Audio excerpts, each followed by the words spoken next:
खास तौर पे जिस तरह आज हमारी ख्वातीन निकली हैं, मैं आपको सलाम पेश करता हूं। और मैं देख रहा हूं कि बच्चे भी हैं, क्योंकि अच्छा, और मैं ये जितने भी झंडे देख रहा हूं, मेरी आगे से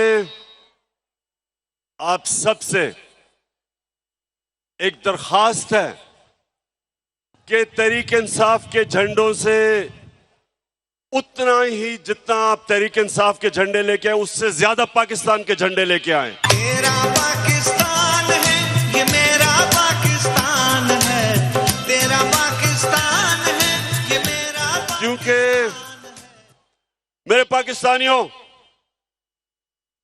ये एक मुल्क की जिंदगी में बहुत कम ऐसे होता है कि सारी कौम इकट्ठी हो जाती है, सारी कौम फैसला करती है, सारी कौम फैसला करती है कि हमने अपनी आजादी की जंग लड़नी है। जिधर जिधर मैं गया हूं, मैंने कभी इतने बड़े जलसे नहीं देखे। मैं झेलम पहले भी आया, लेकिन मैंने कभी झेलम में ऐसा जलसा नहीं देखा।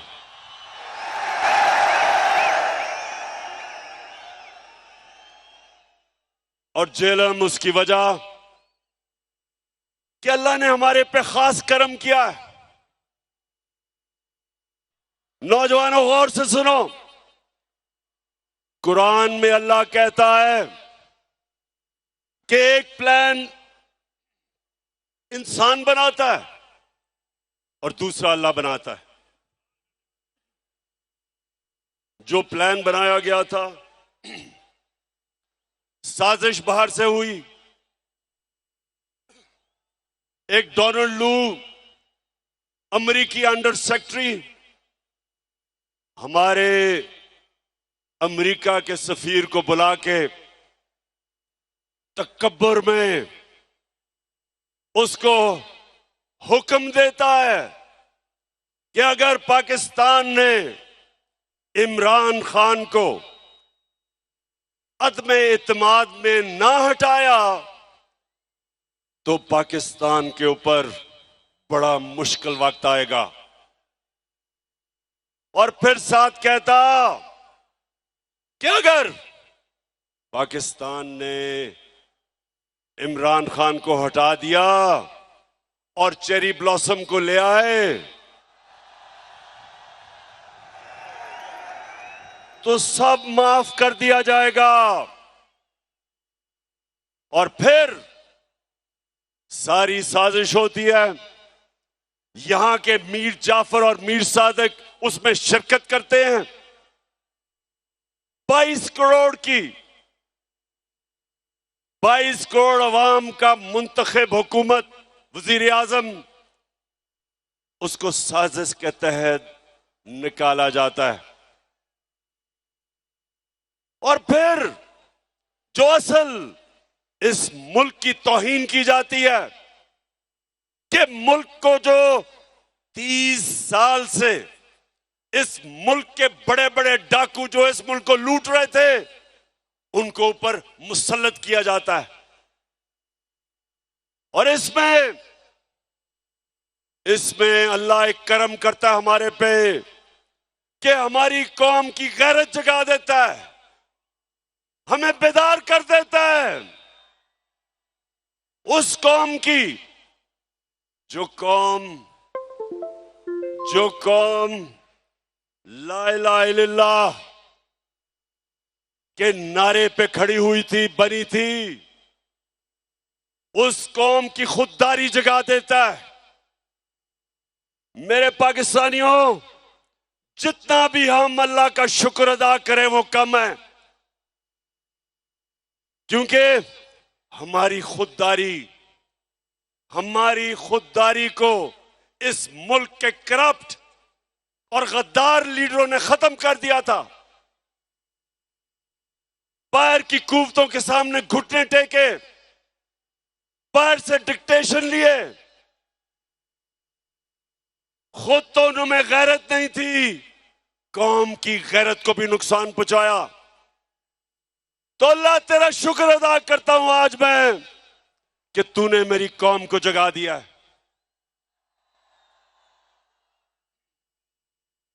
26 साल से मैं कोशिश कर रहा था कि मेरे मौला इस कौम की खुददारी को जगा। ये वो कौम थी जिसका नजरियाती लीडर इलामा इकबाल था, और इलामा इकबाल ने सारी उनकी शायरी एक ही चीज के लिए थी कि जो गुलाम मुसलमान कौम थी उनको जगाने की कोशिश की। और हमारे नजरियाती लीडर इलामा इकबाल ने कहा कि उस रिस्क से मौत अच्छी है जिस रिस्क से आती है परवाज में कोताही। इस नजरिए पे पाकिस्तान बना था। और ला इलाहा इल्लल्लाह, ए अल्लाह तेरे सिवा हम किसी के सामने नहीं झुकते। तो जब बैरूनी साजिश के तहत चेरी ब्लॉसम बूट पॉलिश को ऊपर बिठाया तो कौम जाग गई। और आज मैं देख रहा हूं कि पाकिस्तान को एक कौम बनते हुए, ये बड़ा करम है अल्लाह का।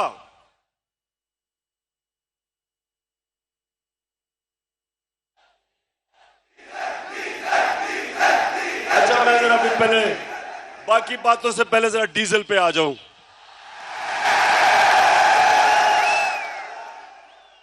अच्छा जरा सुने, फजल रहमान भी अब उसकी भी जमात इन सारे चोरों के पलंदे में ये सारे इक्तदार में आ गए हैं, बंदर बांट हो रही है। अब ये मैंने सोचा कि फजल रहमान तो बड़ा दीनी आदमी है, तो वो आके कोई तालीम की, एजुकेशन की मिनिस्ट्री संभालेगा। उसने एजुकेशन की मिनिस्ट्री नहीं संभाली, उसने कम्युनिकेशन की मिनिस्ट्री संभाली है, जिसके अंदर NH है, जिसमें सड़कें बनेगी और जिसमें पैसा बनेगा।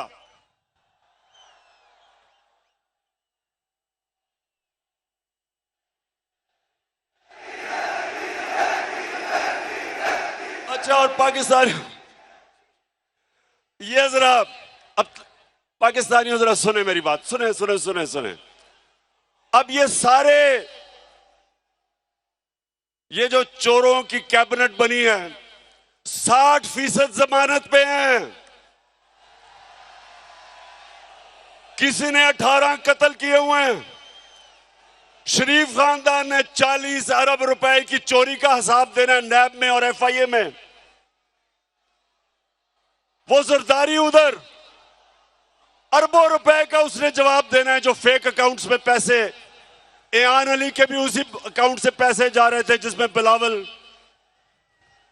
अब जो मफरूर है, सुने नौजवानों, जो मफरूर है, जो सजा याफ्ता है, जो झूठ बोल के भागा है, जो अरबों रुपए की प्रॉपर्टीज में लंदन में रह रहा है, उसने सारी कैबिनेट को लंदन बुला लिया है।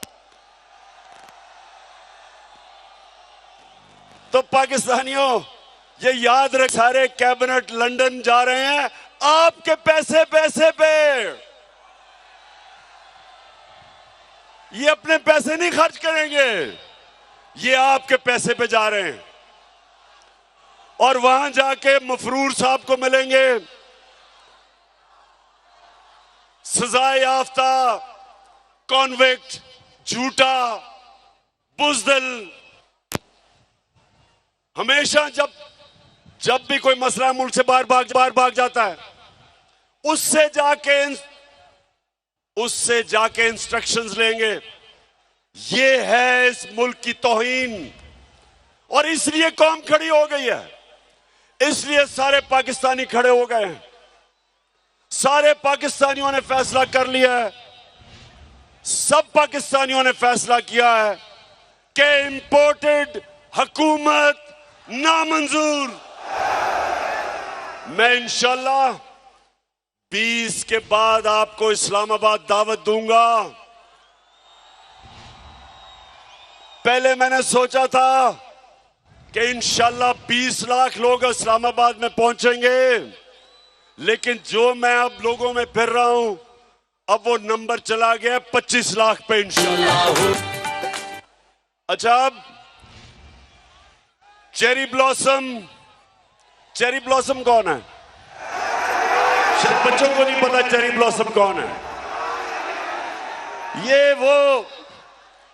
ये वो है कि इसका बड़ा भाई नवाज शरीफ और उसकी बेटी वो फौज को बुरा भला कहते हैं और ये बूट पॉलिश करता है। इन्होंने बड़ा अच्छा एक कॉम्बिनेशन बनाया हुआ है, इनकी पार्टनरशिप है। और बड़ा भाई भी क्योंकि बड़ा बुज़दिल है, वो जब मुल्क से बाहर जाता है तो फौज को बुरा भला कहता है और छोटा भाई जूते पॉलिश करता है। तो ये दोनों इसने कोई कल इसने तकरीर की, जरा सुने। कहता कि इमरान खान फौज के बड़े खिलाफ बातें कर रहे हैं, हम इजाजत नहीं देंगे।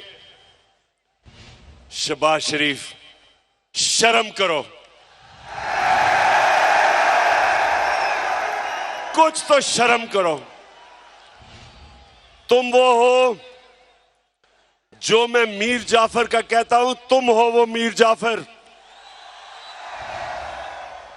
मीर जाफर वो था जब उसने सिराजुद्दौला जो मुगलों का गवर्नर था, जब अंग्रेजों के खिलाफ वो लड़ा था, मीर जाफर ने उससे गद्दारी की और फिर अंग्रेजों ने मीर जाफर को ऊपर बिठाया जिस तरह अमेरिकनों ने शहबाज शरीफ को ऊपर बिठाया। तुम हो मीर जाफर। और तुम्हारे इर्द गिर्द वो जो आसिफ जरदारी है, आसिफ जरदारी तुम्हारा तो मैं ये कहूंगा कि जब गीदड़ की मौत आती है तो शहर की तरफ भागता है। मैं इंशाल्लाह सिंध आ रहा हूं और मैं अपनी कौम के सामने वादा कर रहा हूं कि सिंध को मैंने आसिफ जरदारी से आजाद करवाना है। जो सिंध के लोगों के ऊपर ये जुल्म कर रहा है, आसिफ जरदारी, तुम और वो जो तुम्हारा बेटा है तैयार हो जाओ, मैं आ रहा हूं सिंध। जो तुमने सिंध को लूटा है, लॉन्चों के अंदर जहाजों में भर भर के डॉलर्स तुमने दुबई भेजे हैं, मैं सब जानता हूं। तुमने जो पाकिस्तान से बाहर पैसा भेजा है, ये जो तुम आप आ गए ऊपर, मैंने तुम्हें कहा था कि मैं जब इक्तदार से निकलूंगा मैं ज्यादा खतरनाक बनूंगा तुम्हारे लिए। उधर तो मैं बंद था, ऑफिस में सारा दिन काम, वजन भी मेरा बढ़ गया, तो मैं तो इंतजार कर रहा था कि मैं अपनी अवाम के बीच में आऊं। और मैं अल्लाह का शुक्र अदा करता हूं कि जिस तरह मेरी अवाम मेरे साथ खड़ी हुई है, अल्लाह तेरा लाख लाख शुक्र है। आपको पता है पाकिस्तानियों, हिंदुस्तान ने क्या किया, जरा ये सुने गौर से। उन्होंने पाकिस्तान के खिलाफ प्रोपेगेंडा किया। उन्होंने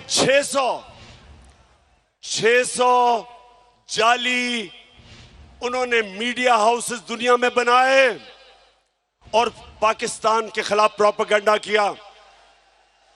इसको EU डिसइंफॉर्मेशन लैब कहते हैं। और आपको पता है कि उन्होंने किसको बाहर से प्रोपेगेंडा में किसको निशाना बनाया? एक थी पाकिस्तान की फौज और दूसरा था इमरान खान। हिंदुस्तान ने क्यों पाकिस्तानी फौज और इमरान खान को निशाना बनाया? क्योंकि दो नौजवानों, गौर से सुन लो, आज पाकिस्तान को जो इकट्ठा रखेंगे, जो दुश्मनों की पूरी कोशिश है कि इस मुल्क के 3 टुकड़े किए जाएं, जो बलूचिस्तान में वो दहशतगर्दी करवा रहे हैं, उनका सिर्फ एक मकसद है कि पाकिस्तान को तोड़ा जाए। एक पाकिस्तान की फौज इस मुल्क को इकट्ठा रख रही है, और दूसरा तहरीक इंसाफ जो सारे पाकिस्तान की फेडरल पार्टी है, जो सारे पाकिस्तान की पार्टी है, और वो चाहते हैं इमरान खान और फौज के खिलाफ। इसलिए वो कैंपेन करते हैं कि उनको पता है कि इन दो के होते हुए पाकिस्तान नहीं टूटेगा। तहरीक इंसाफ वो वाहिद जमात है जो 10 दिनों में पेशावर में भी तारीखी जलसा कर सकती है, मज़ार कायद कराची में भी तारीखी जलसा कर सकती है, और मीनार पाकिस्तान को भी भर सकती है 10 दिनों के अंदर। और आज झेलम में भी तारीखी लोग इस तादाद में आए, एबटाबाद में भी आए और मियां वाले में भी आए। वो सिर्फ एक जमात कर सकती है, वो तहरीक इंसाफ है। बाकी ये मिलके भी सारे, ये जो चोरों का पलंदा है, ये मिल भी जाए तो मीनारे पाकिस्तान में पूरा जोर लगा के थोड़ा सा भी जलसी भी नहीं कर सके। तो जब शहबाज शरीफ तुम ये कहते हो कि इमरान खान ने फौज की तनकीद की, शर्म करो। इमरान खान का जीना मरना पाकिस्तान में है। मैं तो दुआ कर रहा हूं कि मुझे ईस्ट पे डालो, मैं जाना ही नहीं चाहता पाकिस्तान से बाहर। मेरा 20 साल मैंने बाहर क्रिकेट खेली, प्रोफेशनल क्रिकेट खेली, पैसा बनाया, लंदन में फ्लैट खरीदा, सब कुछ बेच के मेरा सब कुछ मेरे मुल्क में है, जीना मरना मेरे मुल्क में है। और ये जरा सुने, ये शरीफ करप्ट खानदान, पहले नवाज शरीफ, उसको जब जनरल मुशर्रफ ने मुल्क से बाहर, जैसे उसने सऊदी अरेबिया भेजा, लेटर साइन, मुआहदा साइन करके सऊदी अरेबिया गया, झूठ बोलता रहा मैंने नहीं कोई साइन किया। फिर उधर से लंदन पहुंच गया, 8 साल मुल्क से बाहर। जरदारी जेल से निकला, वो सीधा लंदन और अमेरिका पहुंच गया, और अब वापस आए। दोनों ने एनआरओ लेके वापस आए, दोनों ने लूटना शुरू किया। अब ये सुने, मैंने अभी तक जब 3.5 साल में एक निजी दौरा नहीं किया, मैं सारा वक्त पाकिस्तान में था। नवाज शरीफ ने 24 निजी दौरे किए लंदन के, जरदारी ने 50 निजी दौरे किए दुबई के। यानी ये सारा वक्त हुकूमत तो पाकिस्तान की करना चाहते हैं, पैसे बाहर हैं, बच्चे बाहर हैं, ईदें बाहर हैं, इलाज बाहर है, बैंक अकाउंट्स बाहर हैं, प्रॉपर्टीज बाहर हैं, और तुम शहबाज शरीफ कह रहे हो कि इमरान खान फौज के खिलाफ बात कर रहा है। तुम्हारा जो नवाज शरीफ था, हिंदुस्तान में जाके पहले तो मिला, जब नरेंद्र मोदी के भागा भागा गया उसके जूते पॉलिश करने, तो कश्मीरी हुर्रियत लीडर्स को ही नहीं मिला, डर के उससे अपने फॉरेन ऑफिस को कहा कि कोई हिंदुस्तान की तनकीद ना हो। उधर जो डॉन लीग्स में क्या था, हिंदुस्तान को पैगाम पहुंचाता है कि जी मैं तो दोस्ती करना चाहता हूं, पाकिस्तान की फौज नहीं करना चाहती। नरेंद्र मोदी कहता कि पाकिस्तान का जो सिपा सलार है उस वक्त रहील शरीफ, कहता वो दहशतगर्द है, लेकिन नवाज शरीफ हमारा दोस्त है। मेरे दौर में मोदी ने यह क्यों नहीं कहा? वो मेरी फौज के खिलाफ उसकी जुर्रत नहीं थी बात करने की, क्योंकि मैं नरेंद्र मोदी को कहता था कि तुम इस्लाम दुश्मन हो, तुमने जो कश्मीर में किया, तुमने जो हिंदुस्तान में मुसलमानों से कर रहे हो, हम कभी तुम्हारे से दोस्ती नहीं करेंगे जब तक तुम कश्मीरियों को अपना हक नहीं दोगे। कभी नवाज शरीफ के मुंह से कश्मीर की बात सुनी? कभी शहबाज शरीफ के नाम से बात सुनी? आते साथ ही कि हम तो जी नरेंद्र मोदी से दोस्ती करना चाहते हैं। तुम इसलिए करना चाहते हो कि जो तुम्हें लेके आया उन्होंने हुक्म दिया दोस्ती करने का। मैं जब रूस गया, मैंने रूस के सदर से बात की कि यहां महंगाई है, तेल की कीमत बहुत ऊपर चली गई है, हमने अपने लोगों को रिलीफ देना है। 30% कम पे तेल हमें वो बेचने के लिए रूस तैयार हो गया था। 30% गंदम कम कीमत पे हमें देने के लिए तैयार हो गया था। क्या शहबाज शरीफ तुम्हारी जुर्रत है कि तुम रूस से आज बात करो और 30% कम तेल खरीदो? आपको पहले जाके इजाजत लेनी पड़ेगी उन लोगों से जो लेके आए हो आपको उनको बूट पॉलिश करने पड़ेंगे मौसम लगा के, और फिर इजाजत मांगनी होगी जो नहीं मिलेगी आपको। हिंदुस्तान अमेरिका का स्ट्रेटेजिक एलाय है, वो रूस से सस्ता तेल खरीद रहे हैं, वो रूस से हथियार खरीद रहे हैं। तो अमेरिकन हिंदुस्तान को कुछ नहीं कहते क्योंकि उनकी फॉरेन पॉलिसी आजाद थी, अपने लोगों के लिए थी।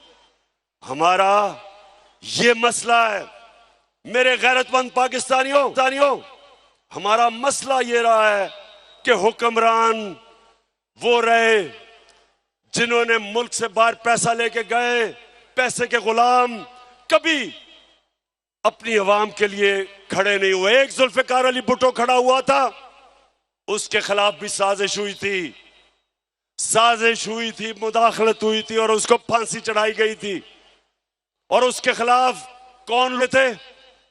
यही वो जो कि नवाज शरीफ की तब पहली पार्टी थी, फजल रहमान की जो पार्टी थी, ये लोग निकले थे।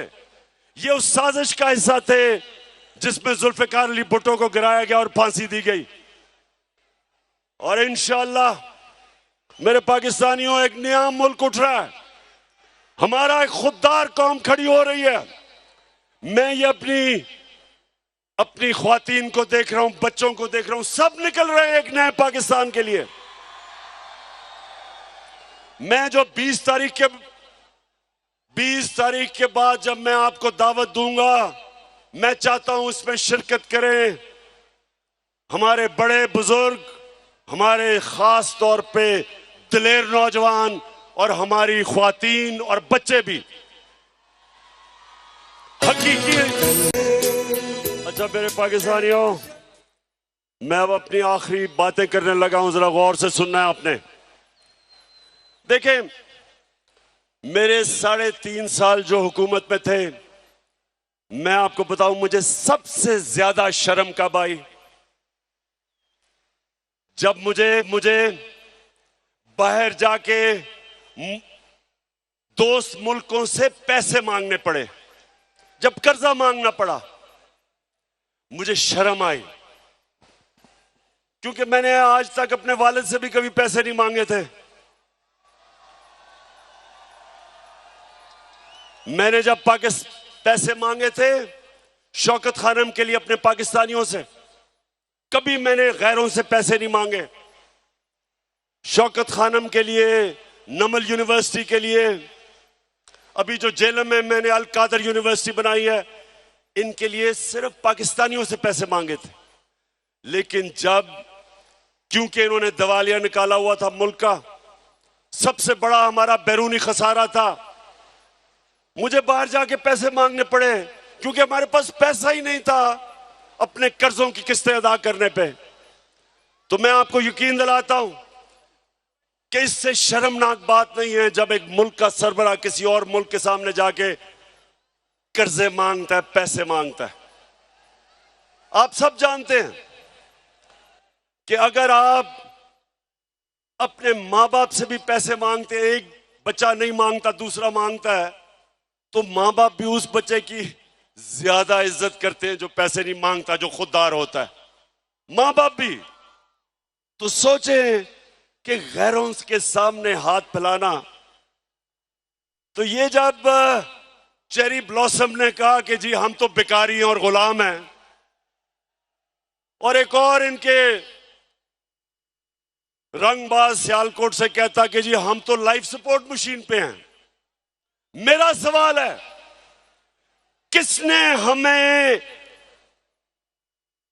किसने हमें मकरूज किया? 30 साल से ये दो खानदान इस मुल्क के ऊपर हुकूमत कर रहे हैं। 30 साल से, 30 साल में ये अरबोपति बन गए। इनके बार प्रॉपर्टीज, फ्लैट्स, जायदादें, ऑफशोर अकाउंट्स, और मुल्क को मकरूज कर दिया। मैं तो सिर्फ 3.5 साल हुकूमत की है।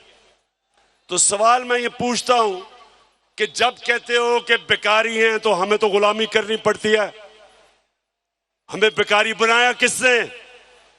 किसने इस मुल्क से पैसा चोरी करके बाहर लेके गए?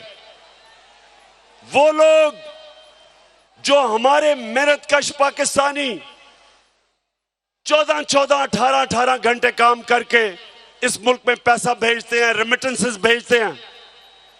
वो मेहनतकश के खून पसीने पे आज हमारा मुल्क चल रहा है। और ये डाकू यहां से मनी लॉन्ड्रिंग, पैसा चोरी करके मुल्क पैसा बाहर भेजते हैं। तो बेकारी बनाया किसने? आपने। और कौन इससे मुल्क को निकालेगा? मैं आपको आज ये कह रहा हूं कि जिस तरह हम एक कौम बनते जा रहे हैं, एक कौम के लिए कोई चीज नामुमकिन नहीं होती। जब कौम इकट्ठी हो जाती है वो सब कुछ कर सकती है। जब जलजला आया, जब फ्लड आया पाकिस्तान में 2010 में, अरबों अरबों डॉलर्स का नुकसान था। सारी कौम इकट्ठी हुई, बैरून मुल्क पाकिस्तानी सब मिलके सब ने उसका मुकाबला किया और हमने अपने आप को खड़ा कर लिया अपने पैर पे। इसी तरह जिस तरह अब हम कौम बन रहे हैं, मुझे कोई शक नहीं कि पाकिस्तानी जिस तरह जब उनको यह पता चल गया कि उनका टैक्स उनके ऊपर खर्च होगा, ये कैबिनेट जा रही है एक मफरूर से मिलने आपके खर्चे के ऊपर। मैंने कभी अपनी कौम का पैसा फजूल खर्च ना अपने ऊपर करने दिया, ना इस तरह खर्च करने दिया। और जब कौम को यकीन हो जाएगा हम कौम बन जाएंगे, हम टैक्स भी इकट्ठे करेंगे, हम अपने कर्जे भी दे देंगे, हमारे पास इतना पैसा होगा कि हम अपने बच्चों की तालीम, स्कूलों पे, यूनिवर्सिटीज पे हम इस मुल्क को खड़ा करेंगे। और वो तब होगा जिस तरह अब हम कौम बन रहे हैं। और मैं इसलिए आज जेलम आया था, अल्लाह का शुक्र अदा करना कि मेरे अल्लाह आपने मेरी कौम को जगा दिया, बेदार कर दिया, शऊर पैदा कर दिया, खुददार बना दिया, कौम की गैरत को जगा दिया। और इंशाअल्लाह 20 के बाद जब मैं आपको कॉल दूंगा, एक हमारी डिमांड होगी, इलेक्शंस करवाओ और इंपोर्टेड हुकूमत नामंजूर। पाकिस्तान। अल्लाह अल्लाह अल्लाह।